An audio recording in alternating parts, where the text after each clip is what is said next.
Évangile de Jésus-Christ selon saint Matthieu, chapitre 1, versets 18 à 23. Voici comment fut engendré Jésus-Christ. Marie, sa mère, avait été accordée en mariage à Joseph. Avant qu'ils aient habité ensemble, elle fut enceinte par l'action de l'Esprit Saint. Joseph, son époux, qui était un homme juste et ne voulait pas la dénoncer publiquement, décida de la renvoyer en secret.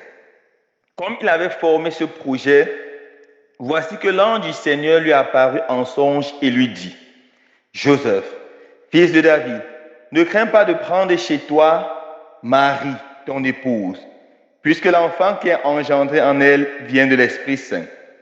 Elle enfantera un fils et tu lui donneras le nom de Jésus, c'est-à-dire le Seigneur sauve, car c'est lui qui sauvera son peuple de ses péchés. Tout cela est arrivé pour que soit accomplie la parole du Seigneur prononcée par le prophète. Voici que la Vierge concevra et elle enfantera un fils. On lui donnera le nom d'Emmanuel, qui se traduit Dieu avec nous. Acclamons la parole de Dieu. Louange à toi, Seigneur Jésus. Frères et sœurs bien-aimés, en ce jour 8 septembre, la Sainte Église, notre Mère, nous invite à célébrer avec joie la nativité de la Vierge Marie. En langage simple, nous célébrons aujourd'hui l'anniversaire de la Vierge Marie. La naissance de la Vierge Marie ne nous est pas relatée dans les Saintes Écritures, mais la tradition de l'Église nous dit beaucoup concernant sa naissance. On trouve cela particulièrement dans un document apocryphe, le proto-évangile de Jacques.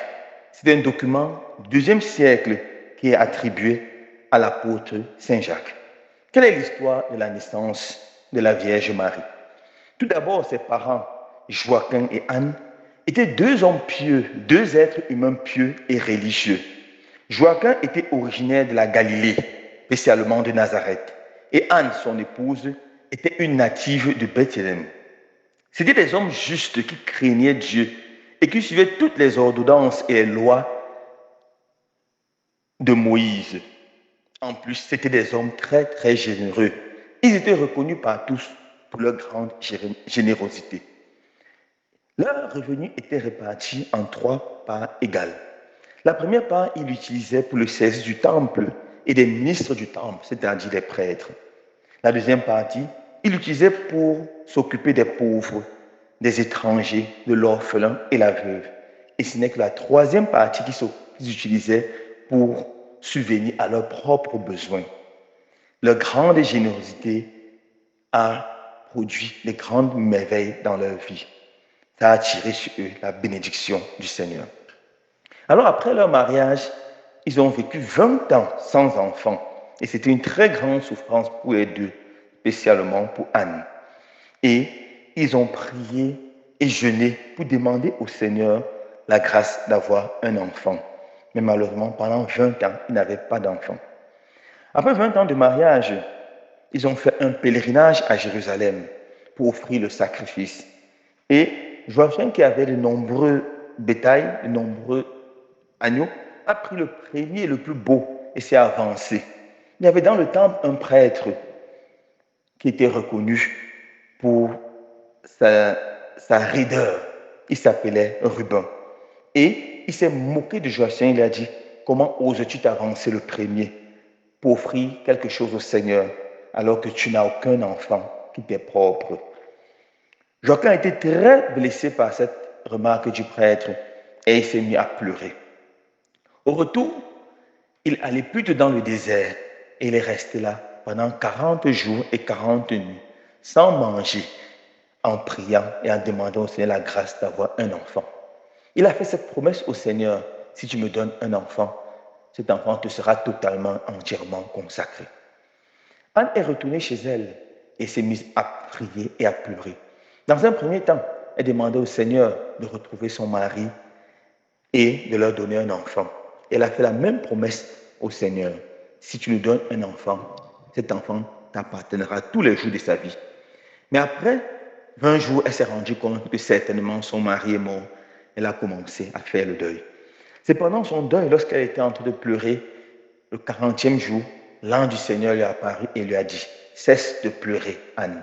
Le Seigneur t'a béni et écouté. Et l'enfant que tu mettras au monde sera aimé par toute paix, sera aimé dans toutes les générations. Par elle, le Seigneur sauvera le monde. Elle s'est sentie tellement consolée par les paroles de l'ange.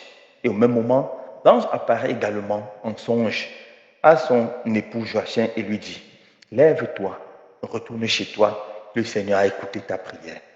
Il s'est levé, il a rassemblé son bétail qui était dispersé dans le désert. Il est d'abord allé à Jérusalem. Il a offert le sacrifice pour dire merci au Seigneur. Il est rentré chez lui. Après avoir connu sa femme, elle a conçu et 9 mois plus tard, ils ont eu la joie de donner naissance à une jolie petite fille à qui ils ont donné le nom de Marie. Lorsque Marie avait l'âge de 3 ans, ils sont allés consacrer totalement et entièrement Marie au temple. Ils ont posé sur le 3e étage de l'autel du Seigneur. Et Marie a grandi dans le temple. Marie, dans le temple, s'est montrée une fille adorable par sa gentillesse, sa simplicité, sa piété et son sourire. Elle attirait l'amour et la sympathie de tous. Voilà comment la Vierge Marie a grandi dans le temple. Frères et sœurs bien-aimés, en ce jour, la Sainte Église célèbre la nativité de la Vierge Marie. J'aimerais que nous regardions 3 des belles valeurs de ses parents. La première, c'était la prière. C'était des hommes et des femmes de prière. Ils ont persévéré dans la prière malgré le grand problème de la stérilité. Et la persévérance de leur prière a produit des fruits extraordinaires. La Vierge Marie. Persévérer dans la prière n'est pas quelque chose de facile, surtout lorsqu'on porte une croix qui pèse. Ne pas avoir d'enfant pour 20 ans. Quelle croix lourde à porter.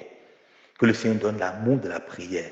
L'amour de la prière, surtout quand nous faisons face à des épreuves. Comme Job, au cœur de sa souffrance, au cœur de son épreuve, s'est tourné vers le Seigneur. Tournons-nous vers le Seigneur avec persévérance. Deuxième grande valeur de ce couple, la générosité. Le Seigneur n'oublie jamais des personnes généreuses. Oui, mes frères et sœurs bien-aimés, lorsque nous faisons la charité, lorsque nous faisons le bien, nous donnons à manger à celui qui a faim, à boire à celui qui a soif.